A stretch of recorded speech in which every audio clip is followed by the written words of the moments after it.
Good afternoon, black brothers and sisters, liberationist brothers and sisters who are interested in achieving the liberation of the black race within this century. Welcome to this lecture and discussion. Good afternoon. Thank you. Good afternoon. Afternoon to you. Well, in this lecture we shall examine the transatlantic slaving system to see if the conventional term slave trade correctly describes what was going on there. We all agree it was a slaving system. But was it a slave trading system, just a slave trading system, or something else? And if it was something else, what was that something else? And what's the appropriate way for us to characterize it in our own interest? Because in these matters, some people have given it the name slave trade in their own interest. Is that in our interest, or is it against our interest? And if it's not in our interest, what should we replace that terminology with? I will conduct this in two sections. The first hour shall be, the first 30 minutes, the first section, I shall contest the slave trade tag and show that it was not slave trade. And then there will be 30 minutes for questions and answers. Then in the second hour, I'll take 30 minutes to discuss the significance of the two descriptions and the implications for black lives and the future of blacks all over the world. Then there'll be 30 minutes again of questions and answers. So let me get on with section 1. Hope that way everything is cool. It's cool. Don't worry. Okay. But We have more people joining yeah, us. you know Okay. everything. Everything there. For this section, Everything. we'll start with two texts. The primary text that we are going to criticize or critique is by Henry Skip Gates, the prominent high-profile black professor at Harvard. And I'll read you what he said, or what he wrote. Back in 2010, he published an op-ed piece in the New York Times titled "Ending the Slavery Blame Game," in which he argued, and I quote, "While we are all familiar with the role played by the United States and the European colonial powers like Britain, France, Holland, Portugal, and Spain, there is very little discussion of the role Africans themselves played. And that role, it turns out, was a considerable one, especially for the slave trading kingdoms of Western and Central Africa. These included the Akan of the Kingdom of Ashanti in what is now Ghana, the Fon of Dahomey, now Benin, the Mbundu of Ndongo in modern Angola, and the Congo of today's Congo, among several others. The sad truth is that without complex business partnerships between African elites and European traders and commercial agents, the slave trade to the New World would have been impossible, at least on the scale it occurred. Advocates of reparations for the descendants of those slaves generally ignore the untidy problem of the significant role that Africans played in the trade, choosing to believe the romanticized version that our ancestors were all kidnapped unawares by evil white men, like Kunta Kinte in Roots. The truth, however, is much more complex. Slavery was a business, highly organized and lucrative for European buyers and African sellers alike. The culpability of American plantation owners neither erases nor supplants that of the African slavers. End of quotation. Now, our counter text is from Thomas Jefferson, the author of the American Declaration of Independence. It so happens that Thomas Jefferson's original draft of the Declaration of Independence contained the following accusation against George III of England, and I quote, "He has waged cruel war against human nature itself violating its most sacred rights of life and liberty in the persons of a distant people who never offended him, captivating them and carrying them into slavery in another hemisphere, or to incur miserable death in the transportation thither. This piratical warfare, the opprobrium of infidel powers, is the warfare of the Christian King of Great Britain. That's the passage. But at the request of delegates from South Carolina and Georgia and some slave-trading New England states, the accusation was deleted. So these are the two texts. Now, what we are going to do is basically a debate between Professor Gates and Thomas Jefferson. Skip Gates was arguing the case of the slaveholders and the slave traders of New England. That is to say, Skip Gates is the 21st century spokesperson or apologist for the white slavers. Though a slaveholder himself, Jefferson was an 18th century articulator of the liberty and emancipation interests of the black victims of the transatlantic slaving system. My task is to present evidence for the Thomas Jefferson position and to show that the slave trade tag is a distortion of reality, a distortion to the point of falsification.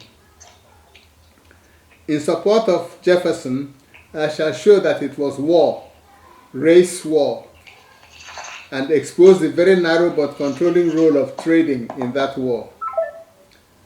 I shall add to Jefferson's position and specify the precise type of race war as the black chattelization race war, the race war to turn free black Africans into chattel slaves of the European whites. But first, let me indicate why it matters whether we call it slave trade, following Skip Gates and the white slave traders, or war, following Jefferson. People say, what's in a name? Or like Shakespeare put it, a rose is a rose is a rose. By any other name, it's still a rose. Now, names do matter.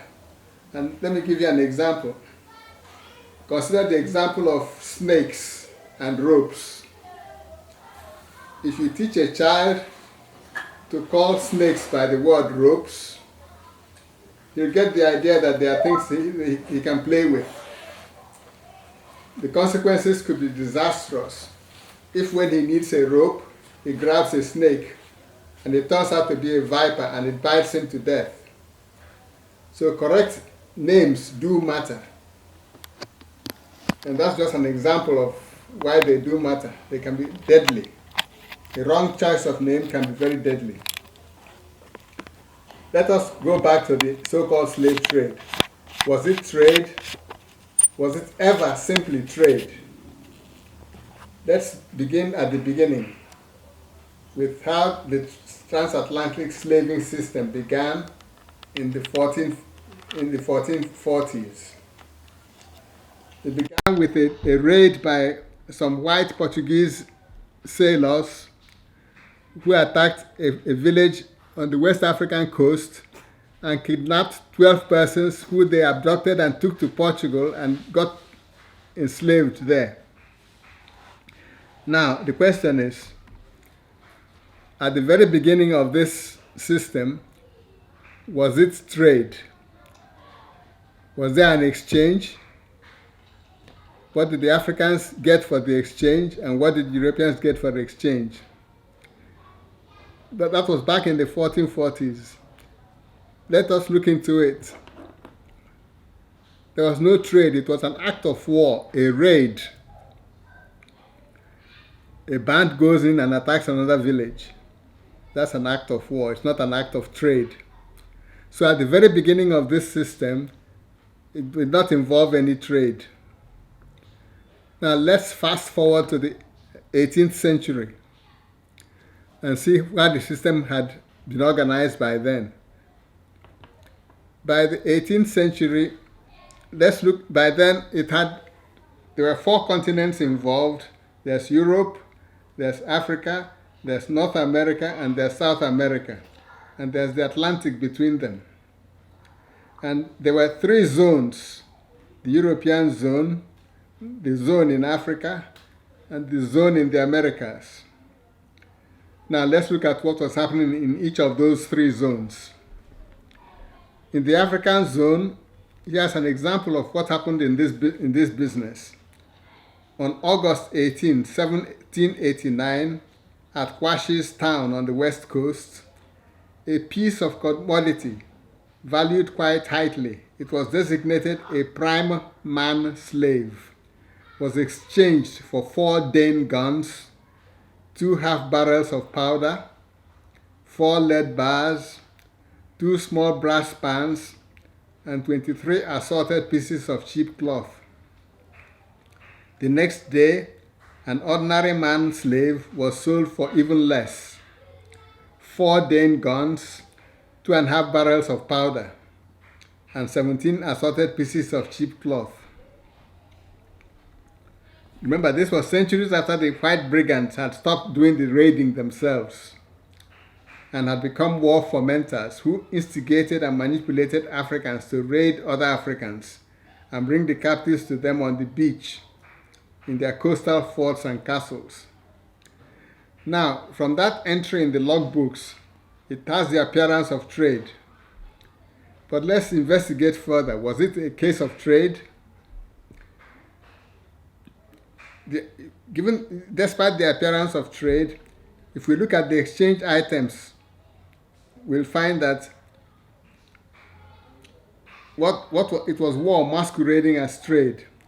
War captives were being bought by the Europeans, and they were selling to the Africans guns, gunpowder, that is, implements of war with which to go and make war and capture more captives and bring to them. So behind the appearance of trade, you have a system of war.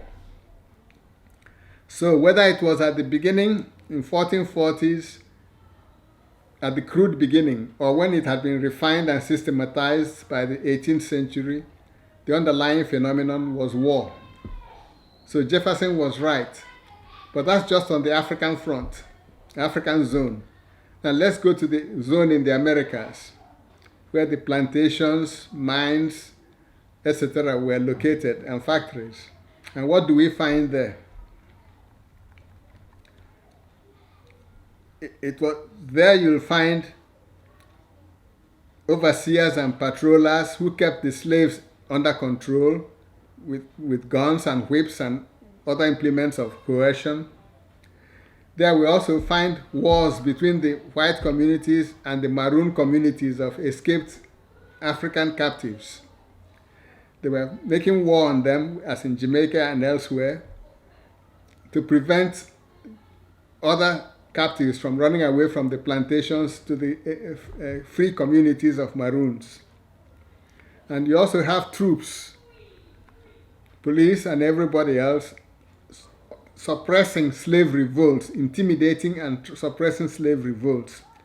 So basically, it was still a zone of war in the Americas, in which the blacks were the victims. And remember, what was happening in the America was like the prisoner of war camps. The prisoners captured in the battlefields in Africa were transported across the ocean to the Americas and interned in those prisoner of war camps. And these prisoner of war camps were where these acts of violence were taking place against them. And we must remember that a prisoner of war camp, no matter where it is located, whether on the battlefield, just immediately behind the lines or far away from the battle lines, is part of the war organization and war system.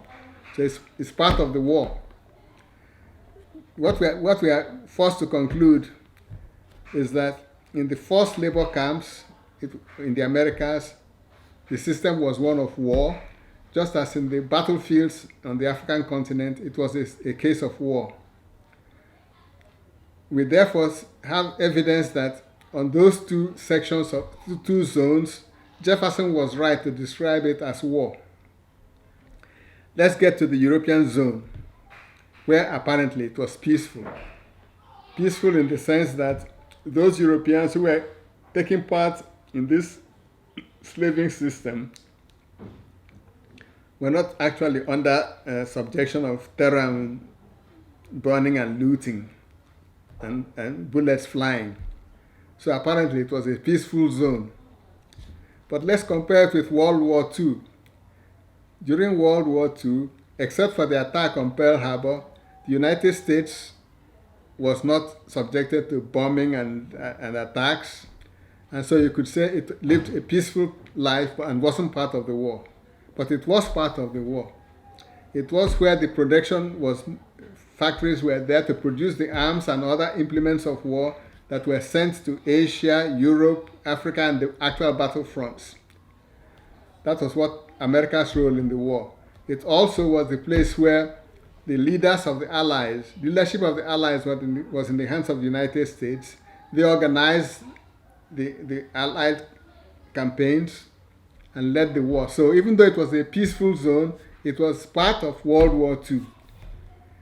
In the same way, Europe during this period of 4 centuries may have been a peaceful zone in terms of the slaving system, but it was the center where the command center where the games was plotted, where the manufactures were made and sent out to the war zones.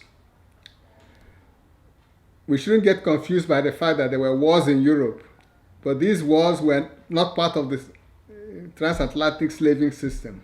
Europeans had other reasons for fighting their wars. But for those Europeans who were concentrating on the slaving system, it was a peaceful zone, but nevertheless, a central and the most important part of the war of the slaving system. Now, let's compare 3 types of experiences. First, the Africans, whether in Africa or in the diaspora in the Americas. Then the American slaveholders, whether in the mines or plantations.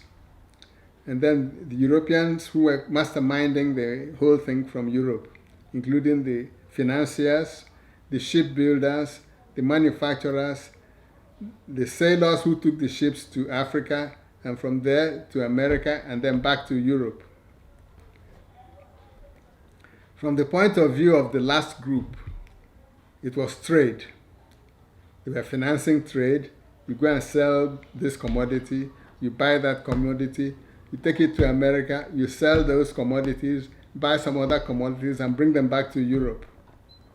So from their narrow point of view, you can see why they would call it the slave trade. It was trade from their experience. Then, take the American planter.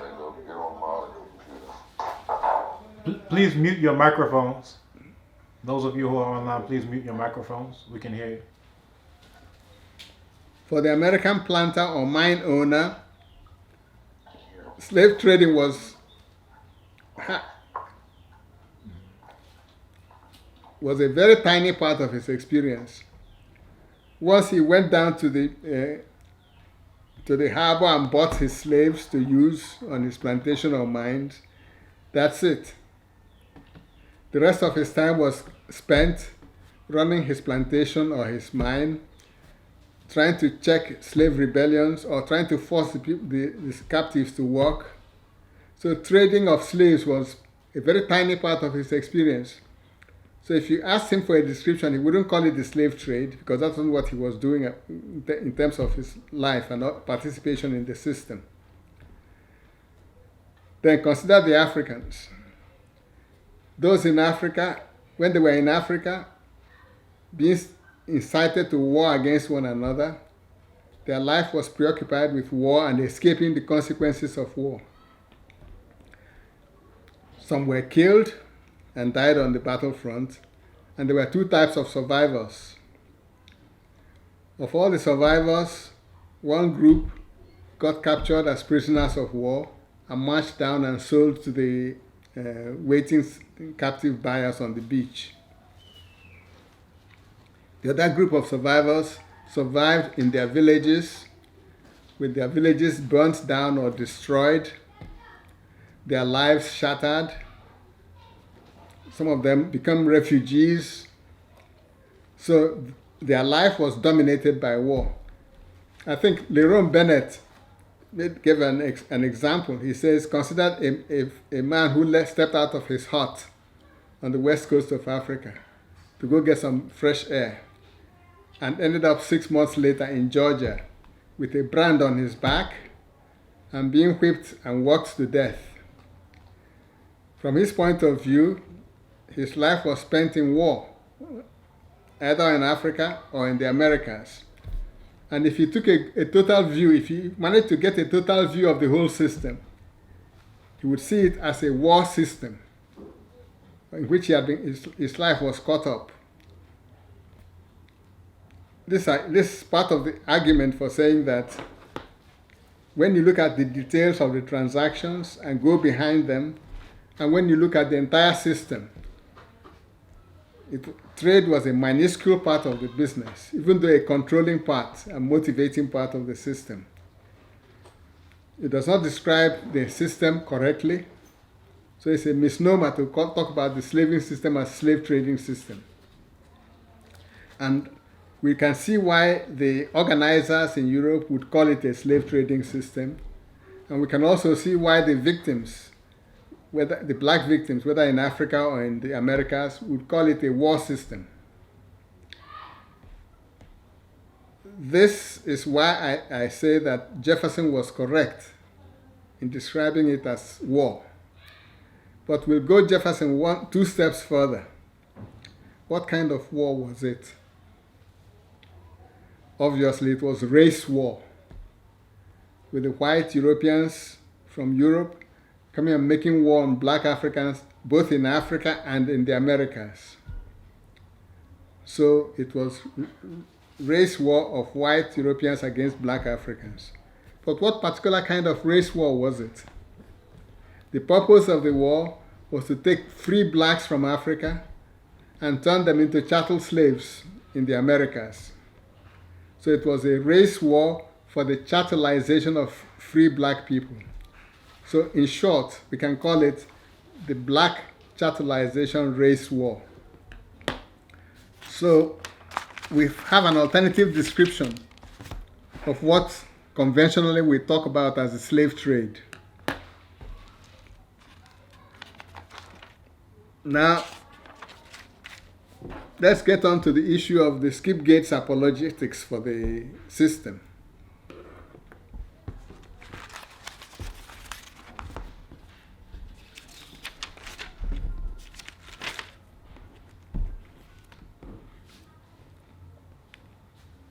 Skip Gates argues that because there were black collaborators,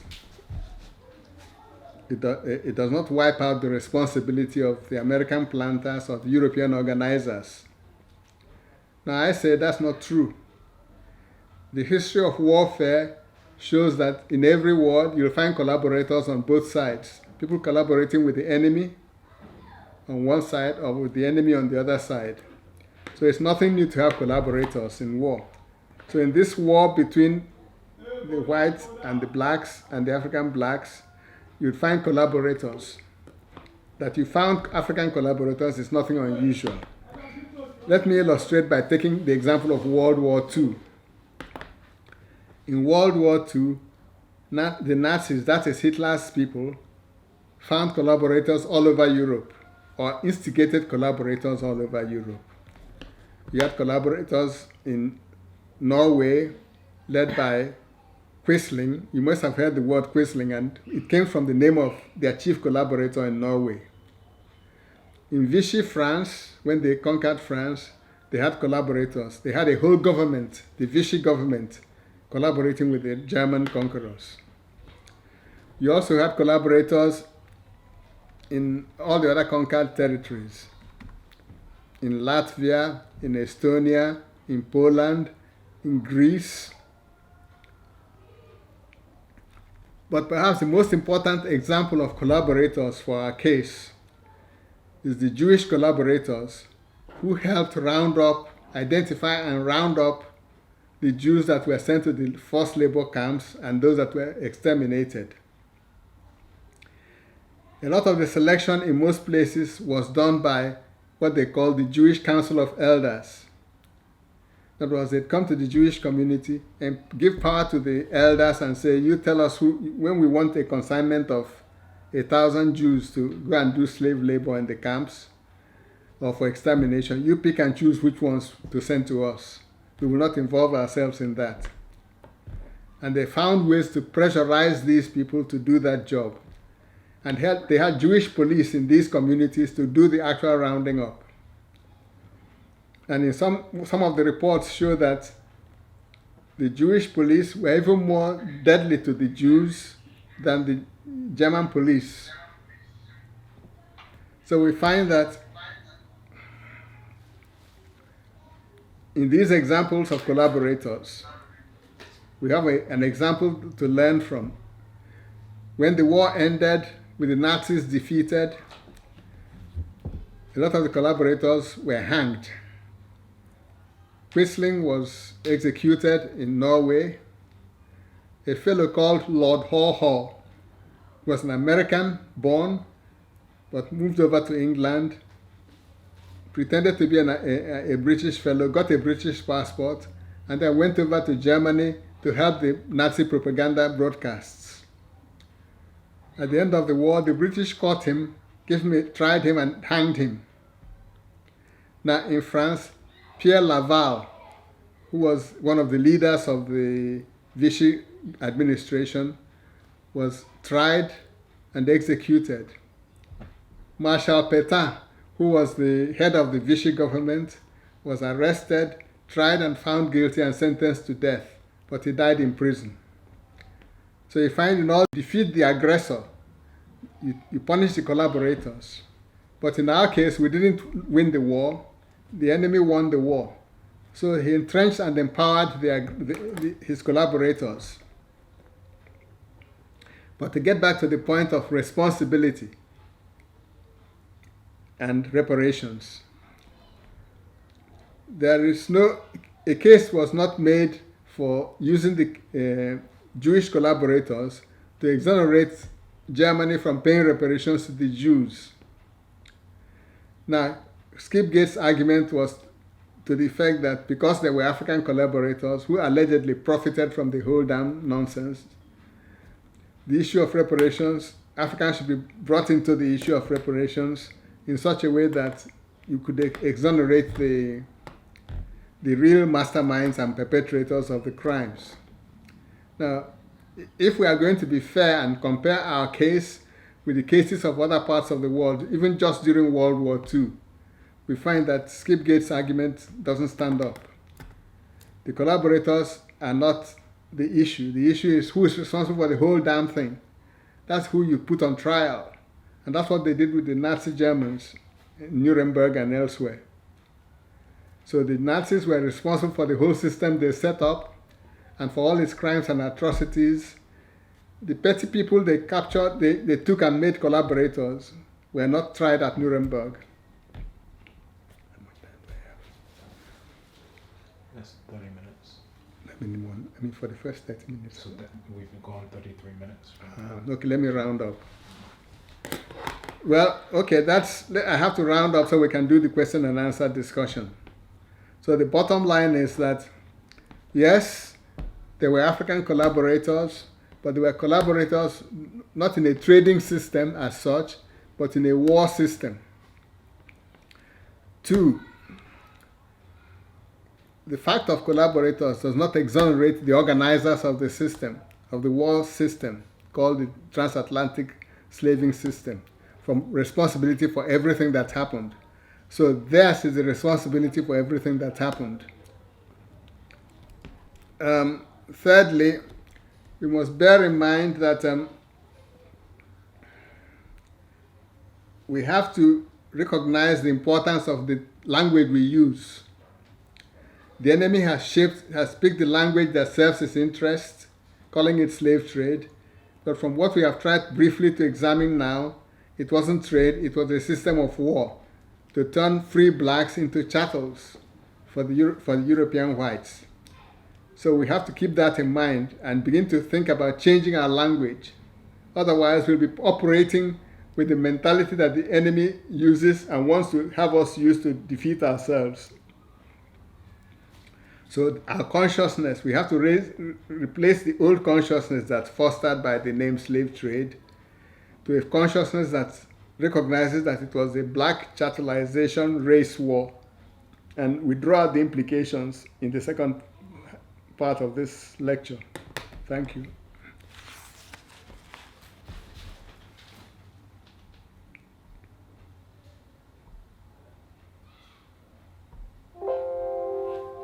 Okay, so any questions from those online? This is Kevin. First, thank you for the information. So my I have a couple questions actually. I was taking notes, and in terms of Skip Gates, I remember the article he wrote in the New York Times back in 2010, and there's also was a response from Dr. Melefi Asante, essentially laying out some of the same points you made in your first part of your presentation. But what I want to get your response to a couple things.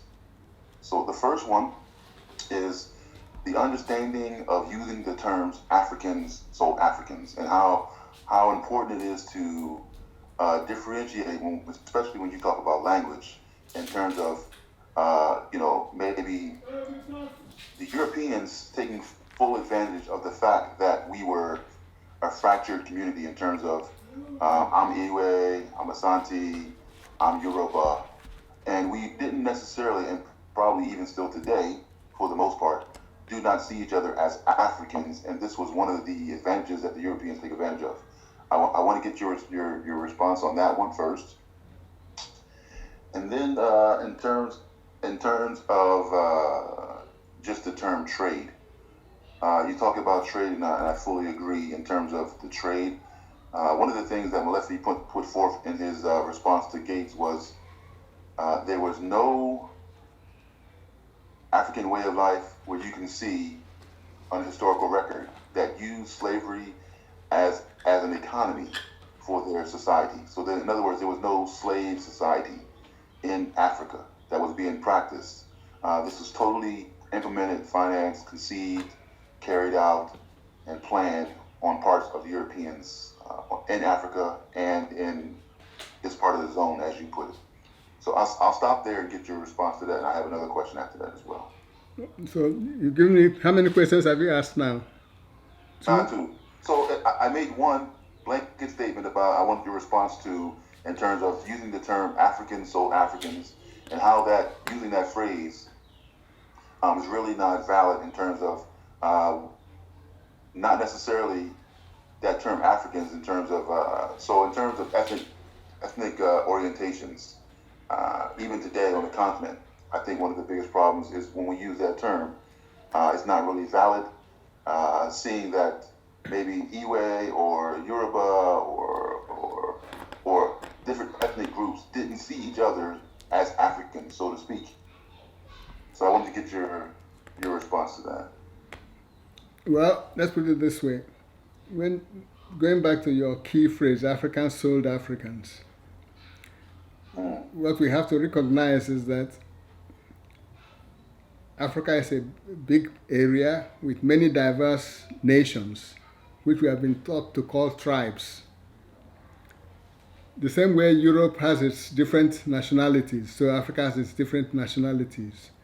And different nations emerged in Europe, and they made war on each other. Nations in Africa made war on one another for all kinds of reasons. But the fact remains that in any vast area of the world, you'll find neighbors making war on one another. So there's nothing unusual about Africa in that respect. When one kingdom has a quarrel with the next kingdom, if they're autonomous, they'll settle it out by either diplomatic negotiation or a contest on the battlefield. That's a general human characteristic. In China, in India, in Europe, in Africa, in the Native American situation, we had wars between different communities. So we are no different in that respect. Now, in terms of getting sold or not sold after a war, societies dispose of their war captives in various ways. Some they simply kill, massacre the conquered. Others they incorporate as laborers, as supply of labor in their own societies. Some they sell away. There's nothing new about that in the case of Africa. The difference here was that at this point in African history, somebody showed up in the west coast of Africa and tried to stimulate the supply of captives from Africa's wars. And how did they manage to get away with it? They'd come and give the people what you may call the devil's choice. Oh, I know you have a quarrel with your neighbor over there and you are going to war. Now I've got what can help you win. Here it is, these guns, you know how effective they are. But when you finish, bring me your captives. There are cases where they simply sold guns and ammunition on credit, saying when you finish, bring your captives to me. And they underline the statement, the fact by saying, if you will not take it and do what I've said, I'll give it to your opponent. And he will conquer you and supply you as captives.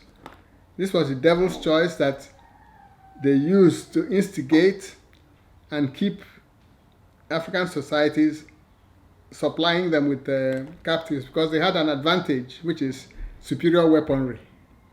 And when you're at war with somebody else, you need the best weapons you can find. And you'll take it from whoever will bring them to you. And you'll pay any price for them because your job is preservation of your community.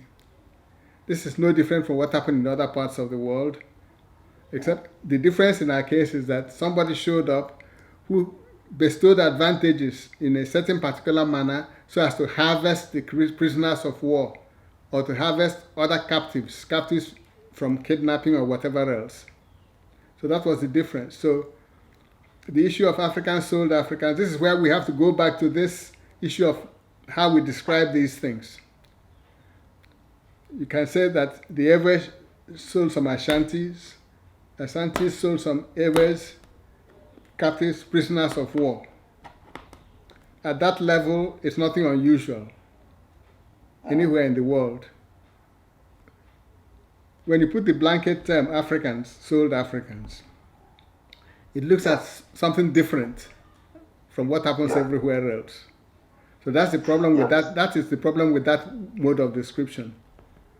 And this is one of the things we have to get our minds onto and examine and change. Does that answer your question? Yes, absolutely. And the second part, if nobody has a question, the second part to that is, what's your reaction? I mean, what's your thoughts on?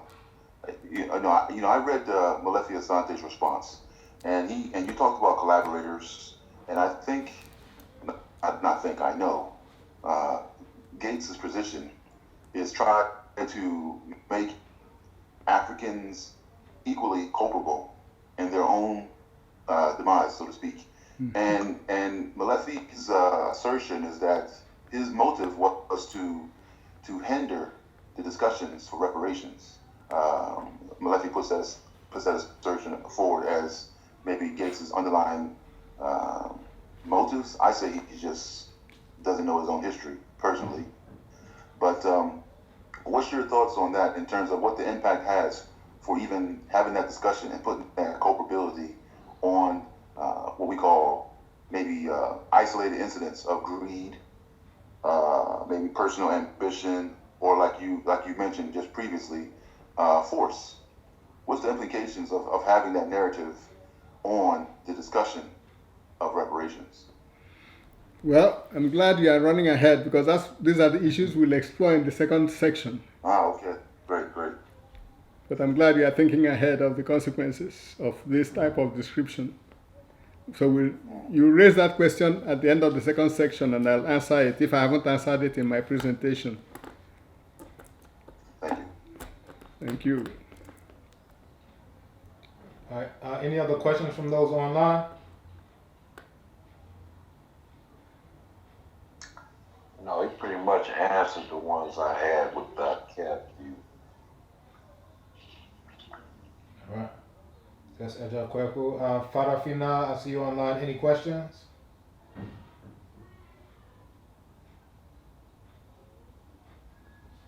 No, I'm good, man. Thanks. All right. Okay. So in that case, we're ahead of time if you want to go ahead straight into the second section. Okay, no problem. I saw two others who came online and fell off, but hopefully we'll get others to join back in as well. Mhm. I'd like to thank those of you who have come on. You have to be very serious to get up early in the morning on a Saturday morning to work for African liberation, listen to the topics of African liberation. So I want to thank those of you who are able to take the time to come on. Nonsense. Okay. So, what's the significance of all this? What role does the term slave trade serve? How does it help the white powers that orchestrated and organized the entire system? And why, at a particular point in time, did they drag out a Skip Gates and get him to write what he wrote that they distributed widely? So the first issue I want to discuss is to put it in context. All through the period of captivity, we have to recognize that the white slaveholders had one abiding fear. I don't know if any of you know the play called Day of Absence. I forget who wrote it. But that was an abiding fear that one day they'll wake up, there'll be no blacks around, no slaves to do plantation work or to work in the house or anywhere else. So suddenly they'll be helpless. Now, that deep psychological fear of losing the slaves on which their prosperity depended was a great motivating force in trying to make sure that the blacks don't escape. Well, they had various things helping them. Right from the beginning, there were blacks who wanted to escape and go back to Africa. Some jumped over the ship, hoping to swim across, swim back. Some hoped that when they died, they would get back to Africa that way. But then the point is, the Atlantic was such a vast barrier that the idea of their just getting up and walking home was impractical. Furthermore, to prevent them, the captives from escaping, they had all the police, the patrols, the overseers, and everything to keep an eye on them. But that wasn't enough. If they could not escape to Africa, they could escape into the hills, and where there were maroon communities, join them. And in which case, the plantations would lose their labor, their forced labor. Now, you can only go so far with all these methods of surveillance and control, but the best method of controlling people who you don't want to run away from you is through mind control. You teach them to fear going back to Africa, because once they lose interest in escaping from America, they're not, even if you give them a chance to go, they won't go. And the way to do that was to demonize Africa in their eyes. And they did that in very many ways, but the term slave trade helped in that effort, because it gave the impression that, oh yeah, these guys sold you. They are terrible people and you want to go back to them. You must be out of your mind. Better stay here because things are better for you here. They are savages. They are in the dark continent. They conduct human sacrifice. They are cannibals. So they painted a whole nasty image of Africa to dissuade their captives from wanting even to go back there. Now, this lasted for centuries. But by the 1960s, events began to overtake that indoctrination. When African countries began to get their independence and to show up at the United Nations and places like that as diplomats, heads of state, etc., the image of Africa began to change. And the image that the diaspora blacks had of Africa began to change. It got so far that with people like Malcolm visiting Africa and coming back to tell the stories, that was when the issue of identifying with Africa came up, leading to the change from Negroes, American Negroes, to Afro-Americans, to African Americans. And things Africans were beginning to get a different image, to the point where even Angela Davis with her famous Afro haircut, people who used to conk their hair, now they were so proud of Africa that they had begun to imitate African fashions. Now this was not good news to the enslavers. It was bad news because an important way of controlling the captives was slipping away from them. So you have to put all this as a background to these types of propaganda. It's like the case of the Afro-American brother who was unfortunate enough to be in Rwanda in 1994 during the genocide, and who went back and wrote a book, Thank God for Slavery. I don't remember his name, but I remember the title of the book. The point is that, we are glad we are not with those savages. Look at what they've just done in Rwanda. So begin again to tarnish and demonize, tarnish the image of Africa and demonize Africans. It's in that lineage that you have to put in, attempt to reverse the impact of the 1960s, that the Skip Gates piece comes in, because it's reinforcing the old view of Africa as a place you shouldn't associate with, or even dream of going back to, or even of collaborating with. You don't want to be identified with those people. They sold you. So all of this is part of the brainwashing and propaganda to attach the liberated captives to America rather than to their homelands in Africa. So that's the first major service that the term slave trade helps them in doing.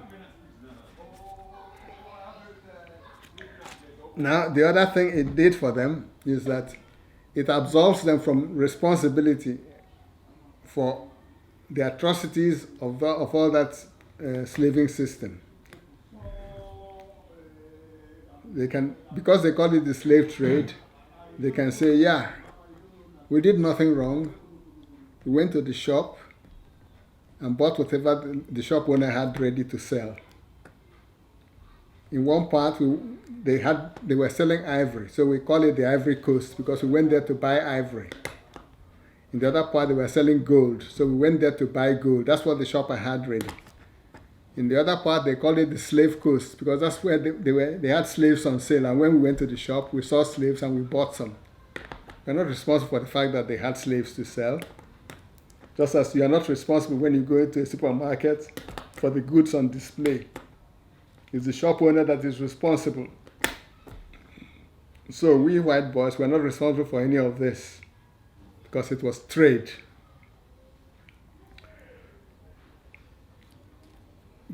The use of the term trade conveniently hides the fact that they went there to foment wars and all kinds of dastardly activities that produced what they came there for. All of this helps to create disaffection between the homeland blacks in Africa and the diaspora blacks in the Americas. Serious disaffection. You sold us. It's like about 10 years ago or 5 years ago, there was some chap, African-American chap, who was busy complaining that, oh yeah, you guys sold us, you guys sold us. Anyway, I had to raise an issue with him. I said, look, we know that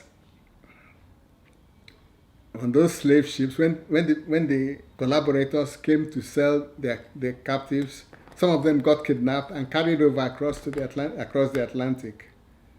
Before you accuse those of us who were left on the African side of selling you, You have to show us that none of your ancestors was one of those collaborators who got captured and transported.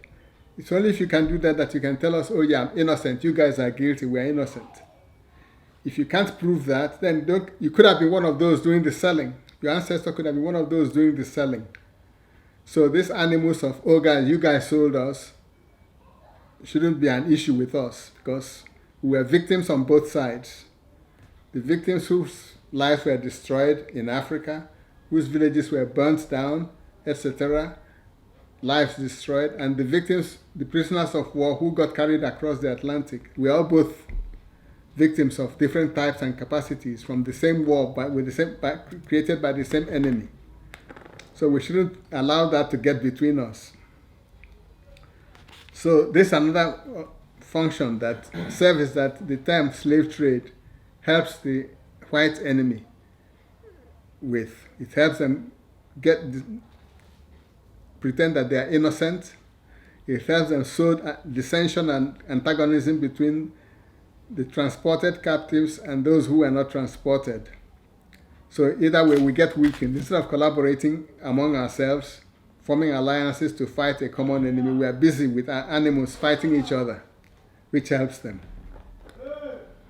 Now, in contrast, when we change the description to black chattelization race war and recognize what happened, then it becomes possible for us to see that, oh yeah, we're all in the same boat.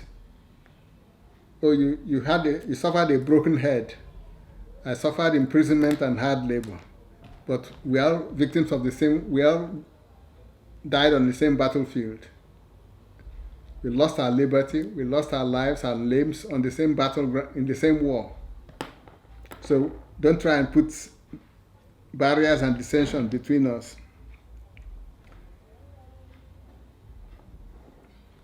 Another issue that comes up once we change the name is this.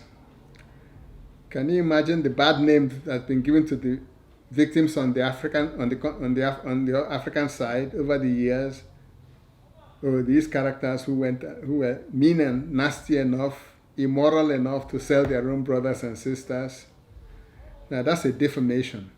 Once you recognize that it wasn't trade. If you recognize that, then that's the sense of guilt that they're trying to foist on the Africans they are victims on the African side cannot be sustained. And when we lose these animus and this, what you may call it, guilt feelings that inhibit our activities, we are in a better position to begin to form alliances with ourselves. And most importantly is something that Maulana Karenga pointed out. And I'll get to it in a minute.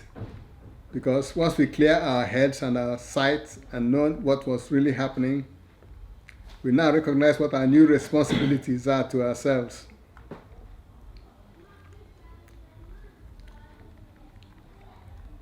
That is, Karenga pointed out that the oppressor is responsible for our oppression, but we are responsible for our liberation. And part of our responsibility is not only being responsible to and for each other,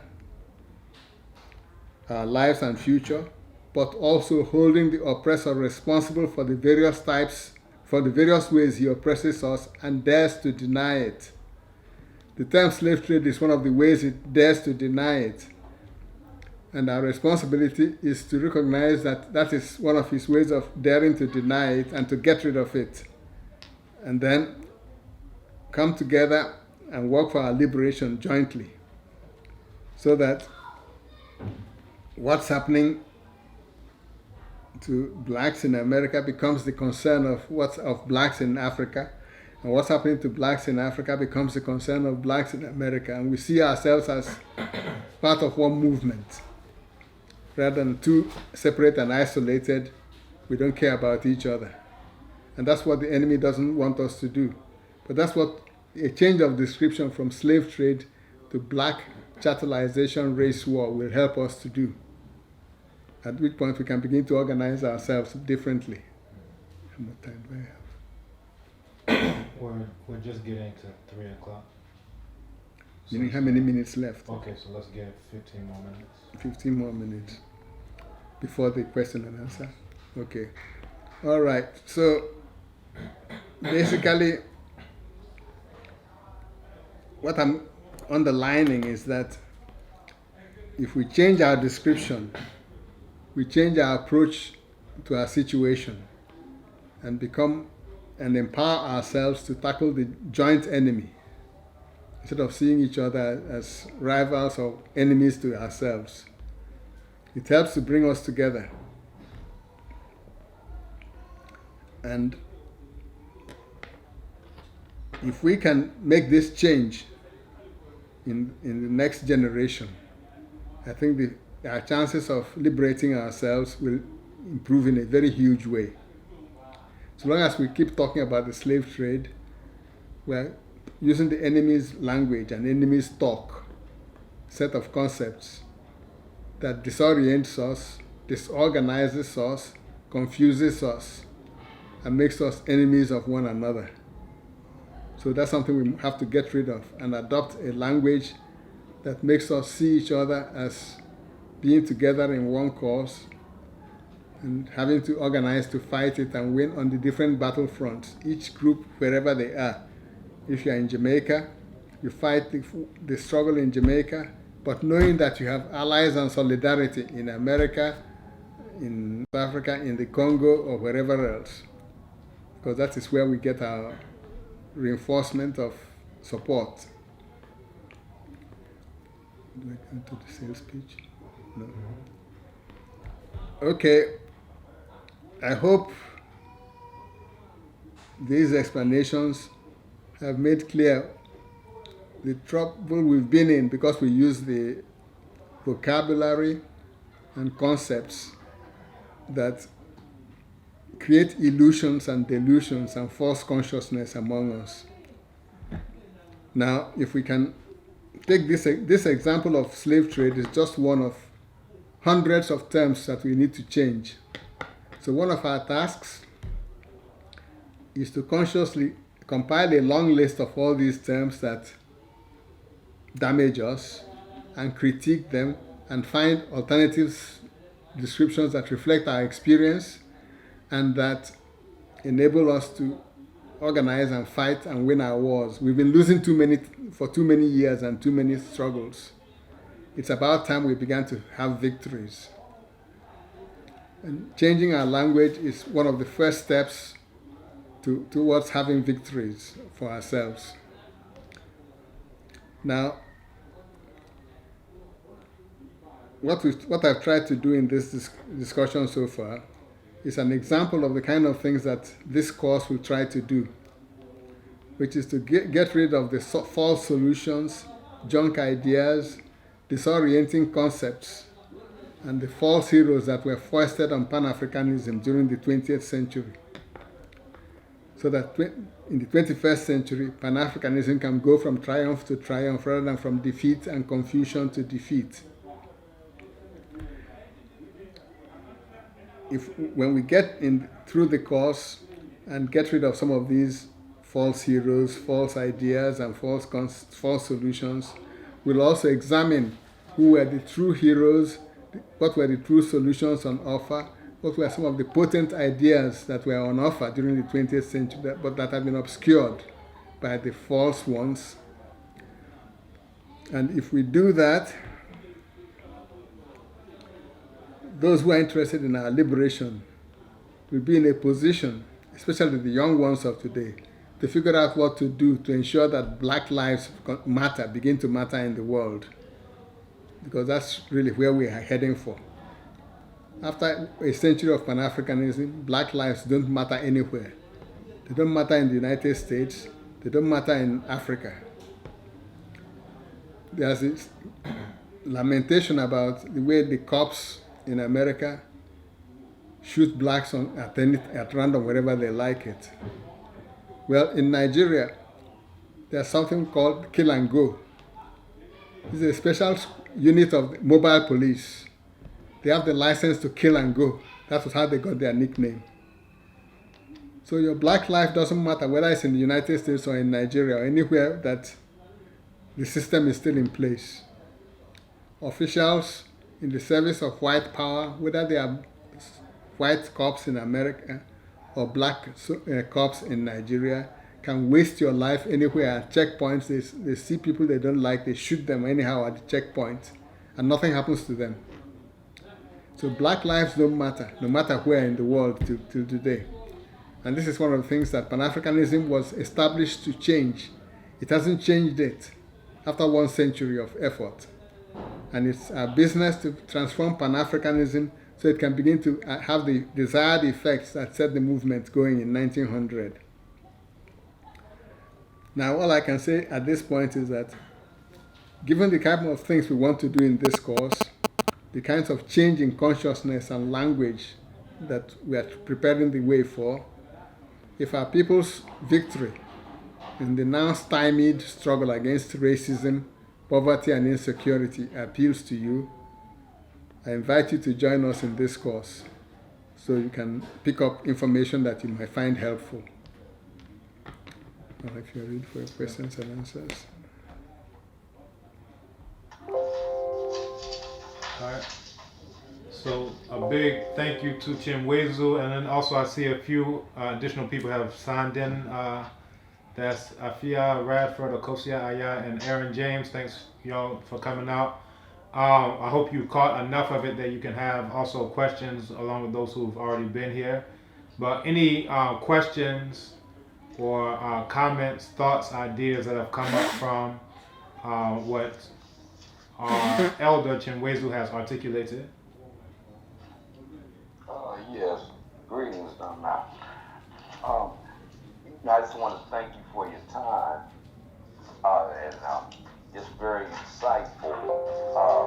Some of the information presented, man, I didn't, it seems like they use the same methods throughout, their interaction with the world, but it seems like we were the first one that they use what they use. I just noticed the similarities with the Chinese coolie wars.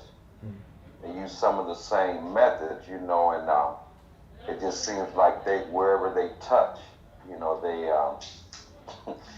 contaminate, I guess, and just destroy and disrupt. And so I just always like the use of the term white terror dominators rather than white supremacy. So I got a better understanding of the importance of terms, the way we use our terms. It's nothing supreme about them. They're terrorists and deceitful and dominators.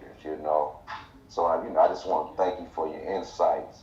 And one other question: where can I get access to some of your books? I know here on the site there's quite a bit of information on you.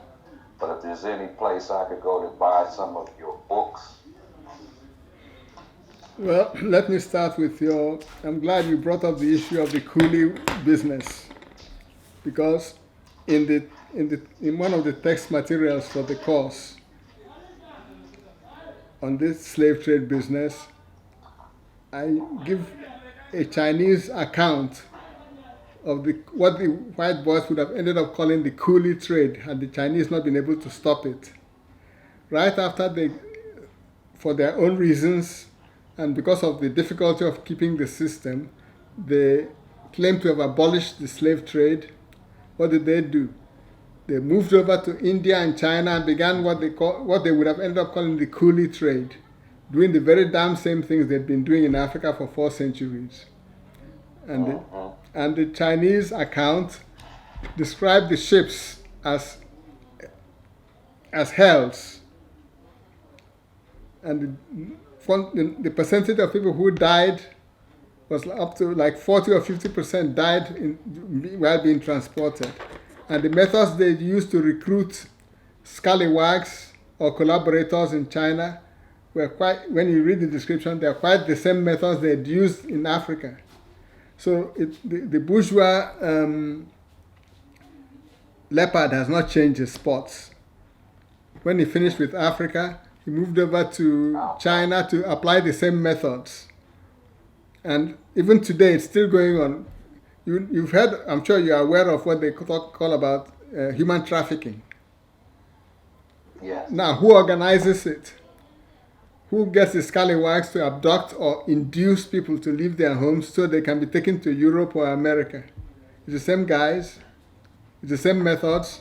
So if you want to understand what happened to us, look into the human trafficking business as it's going on today. Look into the Chinese coolie business as it happened in the 19th century.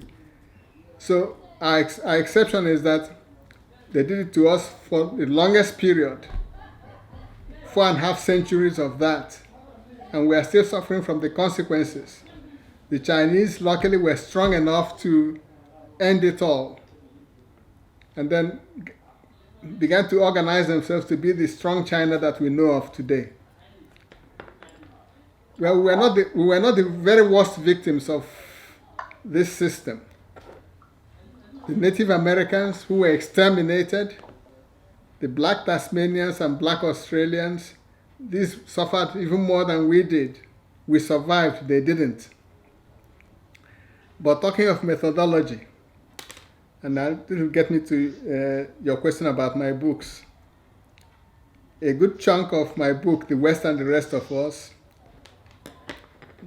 shows that what we call neocolonialism today in the world and denounce, the techniques of neocolonialism were invented in America for expropriating the Native Americans and taking their land and for controlling the black slaves.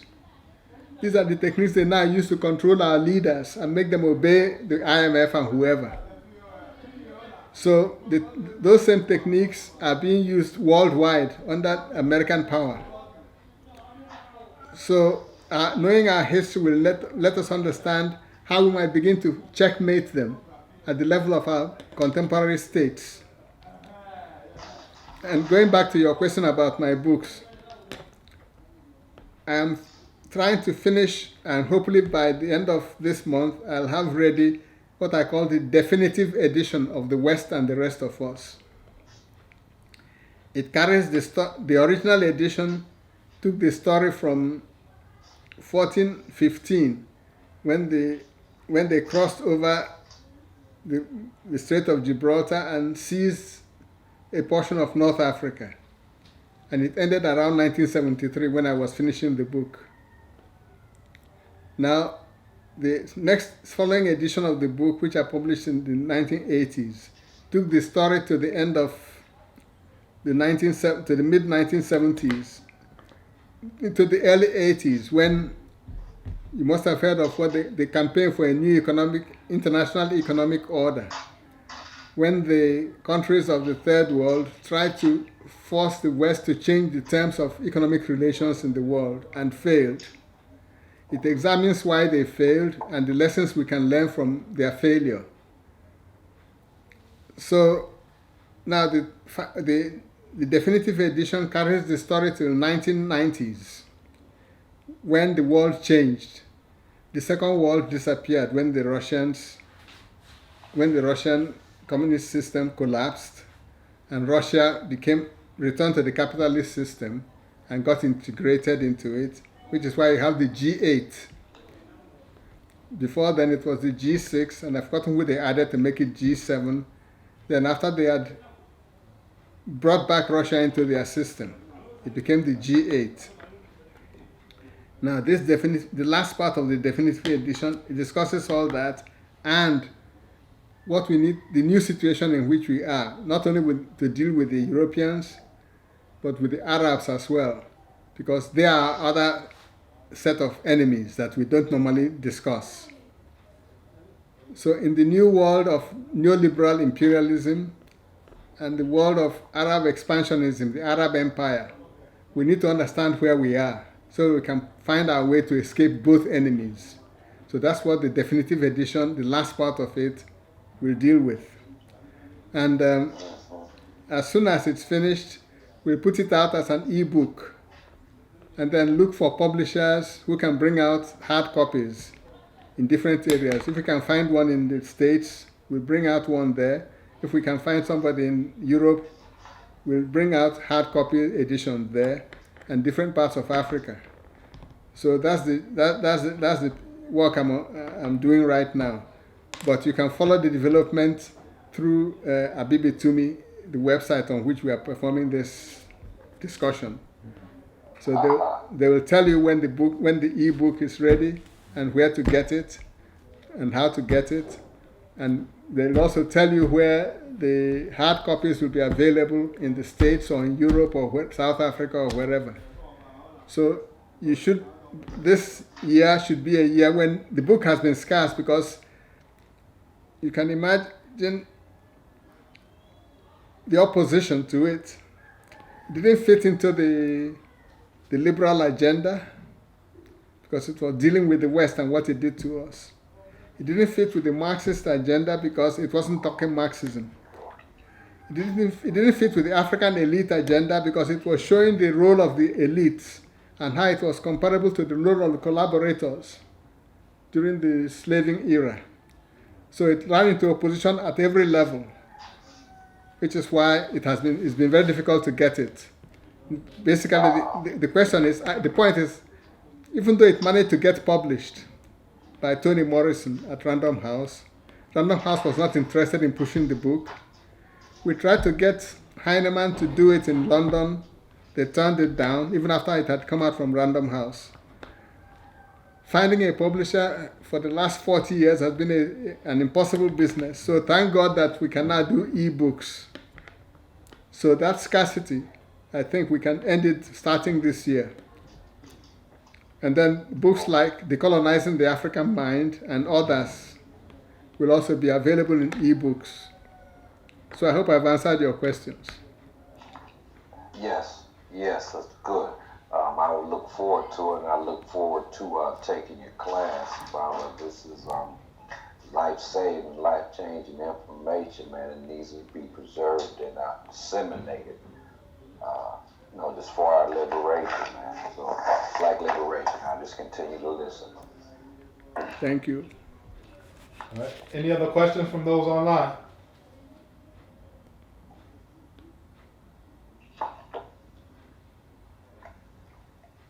Hello, can you hear me? Yes, we can. Okay, thank you. Yeah, sorry, I came in late due to being busy. I've heard some of the questions and what Professor Chinweizu has said, so I think I got an overview of what he talked about, but I'd be interested to hear more. Will his official lecture be available, or is it kind of lost forever? So we're recording the lecture. I'm going to run it by Chinweizu as to whether we make that free or whether we put it up for sale in the store. But we are recording it, so it's being recorded for posterity. And whatever the terms are, you should get that within the next week. Thank you so much. I appreciate that. No problem. Oh, and thank you, Abadallah, for providing this platform also, man. This is important work here. Thank you. And that's what we're here for. We got to counter the anti-African agenda in all of its various ugly faces. Yes.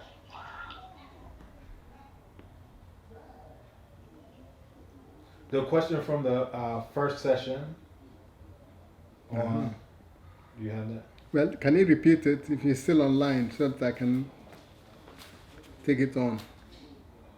We had a question. Yes. Oh, go ahead. Yes, Kevin, I believe you're referring to me. Yeah. So the question it was actually soliciting your response to how you eloquently put it in terms of using the correct terms, changing our paradigm when we use these terms to describe our history.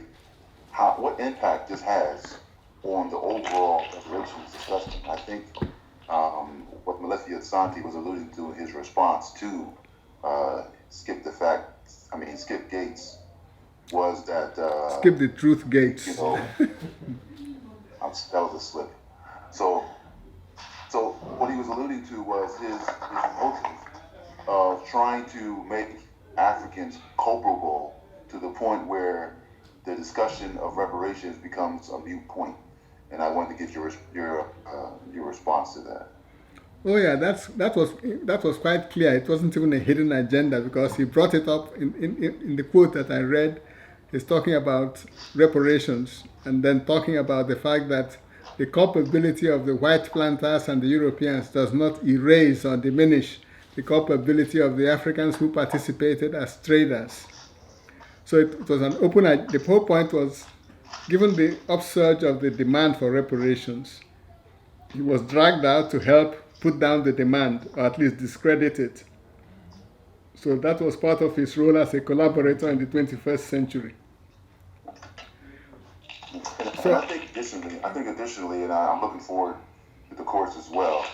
I think additionally, I know my brother there, Dr. Obadale Kambo, always talks about learning the lessons of history, using history to learn the lessons. And then to that point, what lessons we can learn from looking at this history in terms of even the collaborators or the force or the greed, what lessons we can learn in our venture towards the new paradigm going forward. But I'm looking forward to the course and thank you as well. Well, the lessons are many. If you remember, even Skip Gates, after rendering good service, that didn't save him. When they saw him try to enter his house, when he'd lost his keys, the police grabbed him, accused him of being a robber in his own house. If it was a white boy trying to get into his house, they wouldn't arrest him for breaking and entering. So one of the lessons is that being a collaborator doesn't save you from what the enemy intends to do to everybody else. It's like what Amy Jacques Garvey pointed out. An educated Negro, a rich Negro is still a Negro from the white man's perspective. So our learned collaborator, Skip Gates, was still a Negro. So when they saw him trying to enter his house through a window, he was a thief. It's like the saying in Brazil that a black man running down the street is a criminal running away. A white man running down the street is training for the championship.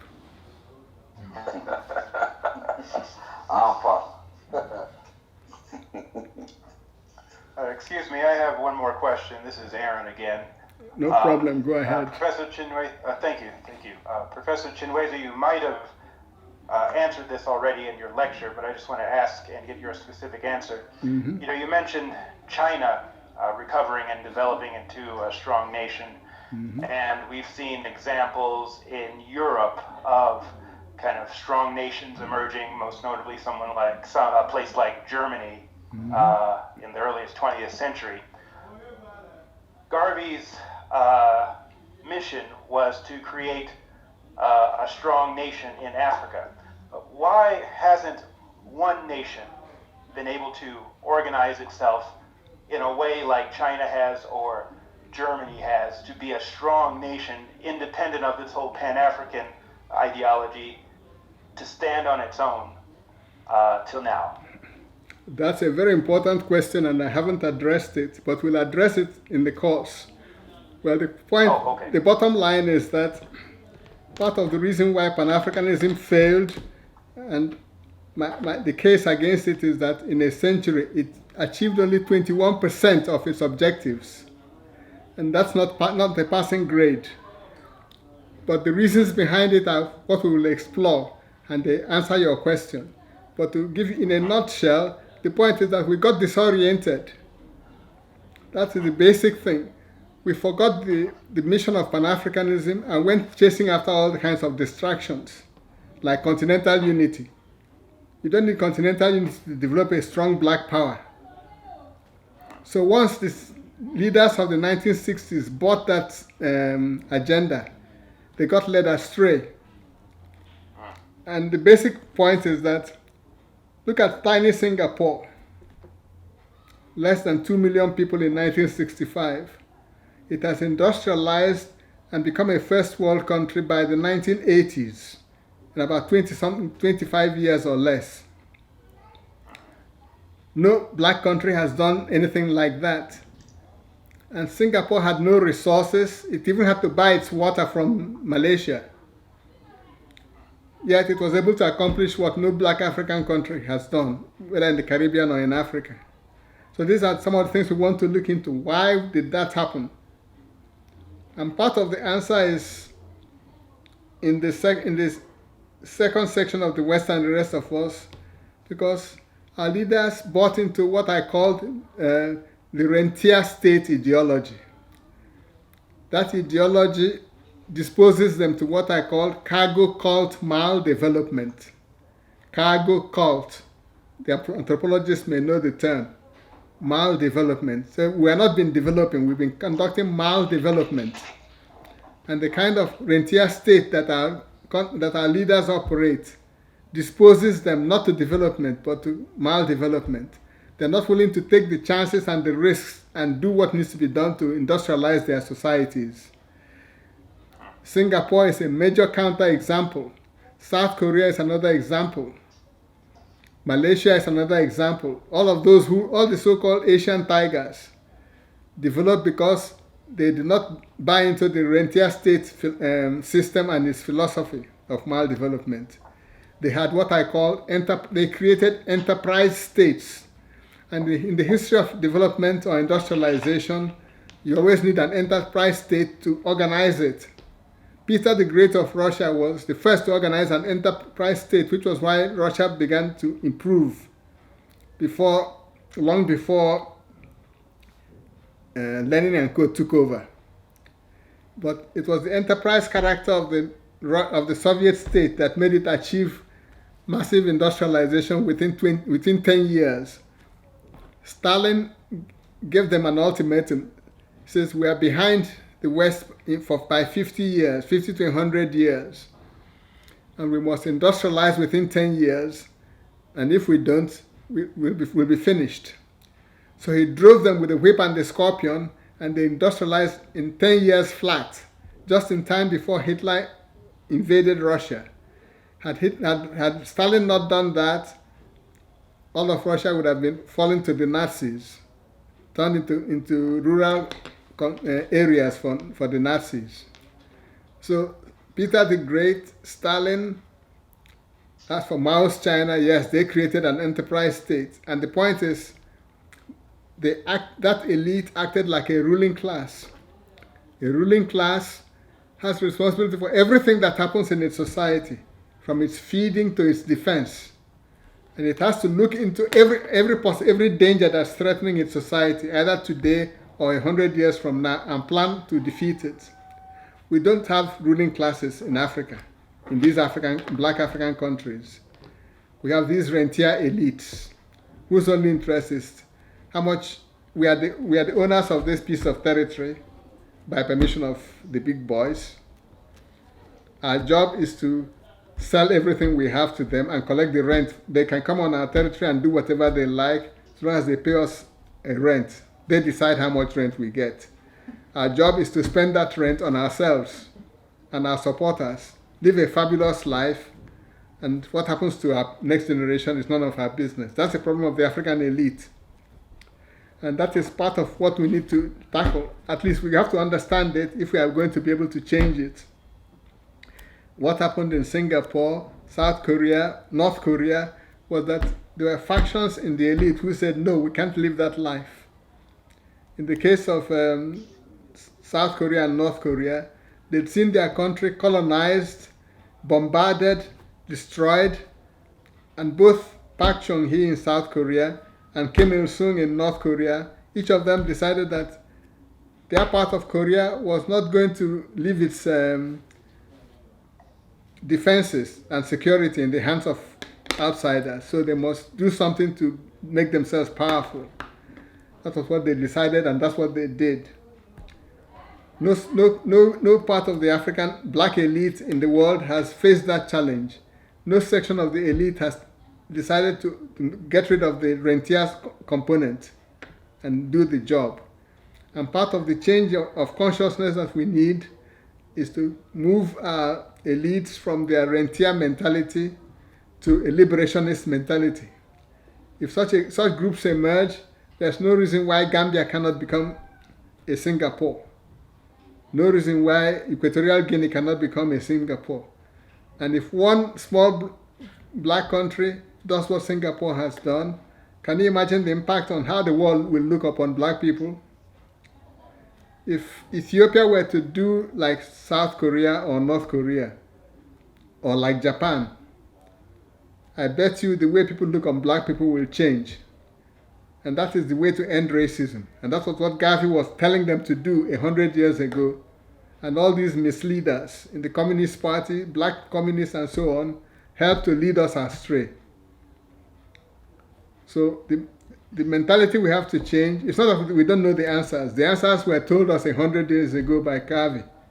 But they denounced him, shunted him aside. And our business is to go and find out the correct solution.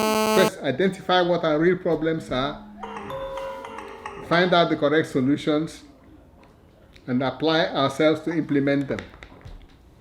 I hope I've answered your question. Yes, you did. Thank you. All right, any other questions from those online?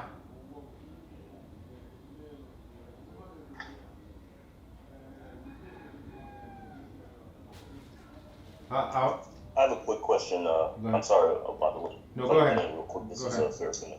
Dr. Chinweizu, I want to ask about your characterization of the of what you call the Rentier Rentier state, rentier elite. Will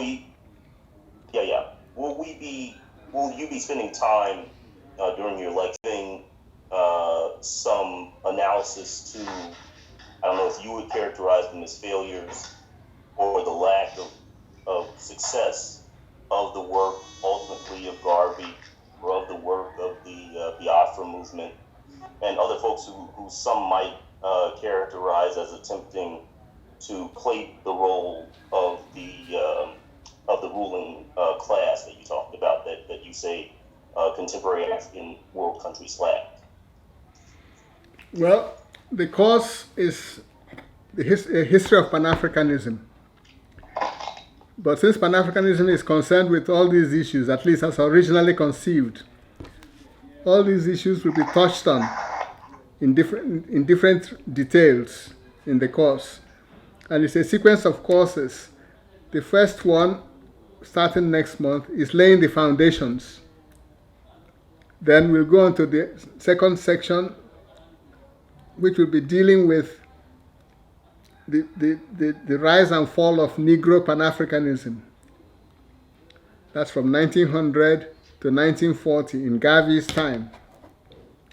Then others, later sequences in the course will deal with what happened after 1940 up to where we are now. So it's a sequence of courses. The first one, starting next month, is laying the groundwork.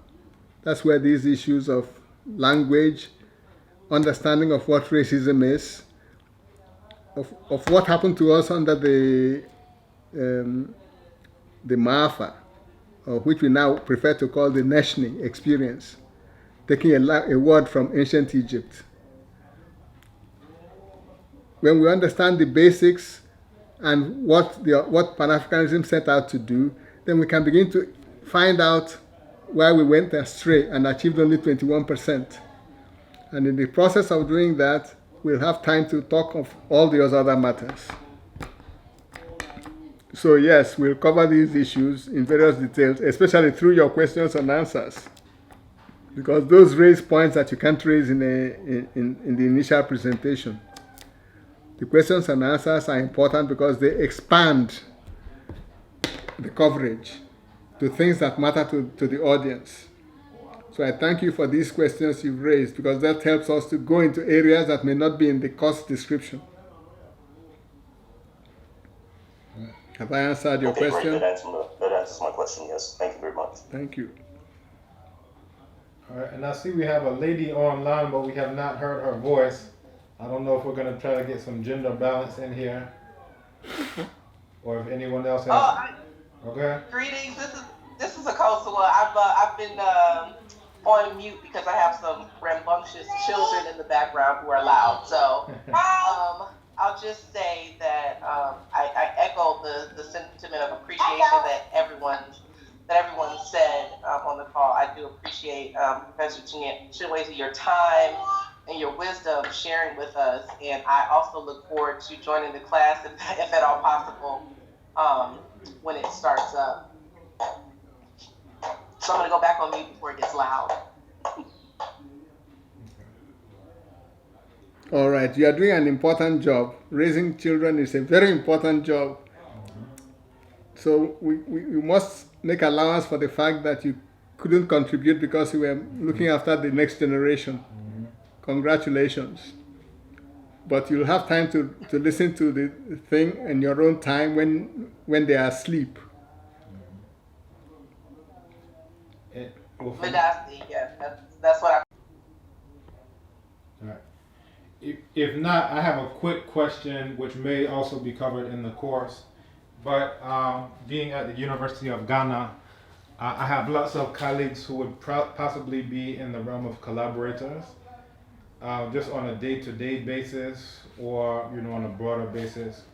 What are your recommendations in terms of how we can practically deal with collaborators? Well, like any broad question, it all depends on the details. But the first thing is to recognize collaborators when we see them. If we learn to do that, then we are ahead of the game.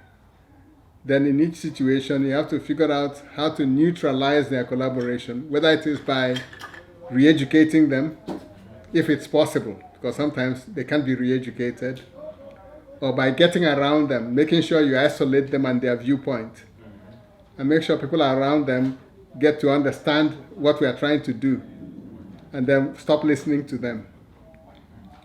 So the most important part of this job is to identify collaborators. Secondly, find ways to either neutralize or isolate them so they stop poisoning the minds of the future generations.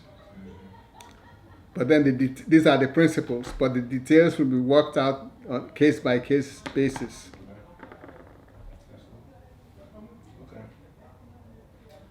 Okay. In that case, one last call for questions from those online.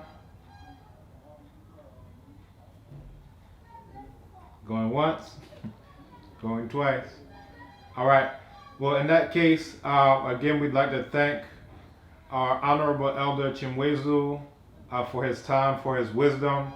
It is very rare on either side of the ocean to have someone who's clear on knowledge of self and knowledge of enemy. And it is so valuable for our understanding. And for those of you who have not yet signed up for the course, I know that Ejakweku, you've already signed up. For those who have not already done so, I would encourage you to do so as soon as possible, and even more so to spread the word. We can even discuss if you are able to bring a group, then we can see if we can do something just in terms of the price. That is a discussion that's yet to be had. But this is information that has to go far and wide for our defense, for the defense of that generation that you are raising. And I know you have one on the way. Akosia, I heard the good news. Congratulations. But if we don't know, Elder Chinweizu shared something earlier that if we don't know the difference between one thing and another, you teach a child that there's no difference between the word rope and the word snake. Now they go out there, trying to find a rope, and they pick up a snake and it's a viper that bites them. It's such a profound concept that, if we don't know who our enemies are, then our survival is definitely not guaranteed, and pretty much it's not going to happen. So again, I'd like to thank Chinweizu. I'd like to thank those of you who came online, and we'll close it out with that. Thank you all very much. See you in the course. Okay, so we'll send out another announcement, but again, thanks to everyone for coming.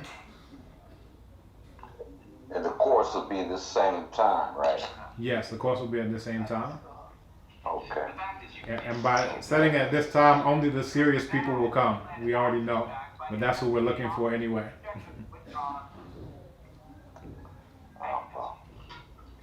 Well, I will see you in class. All right, see you here. Right. See you. Thank you. Bye bye. All right, thank you. You have a shop, yo. Yo, you wish ya.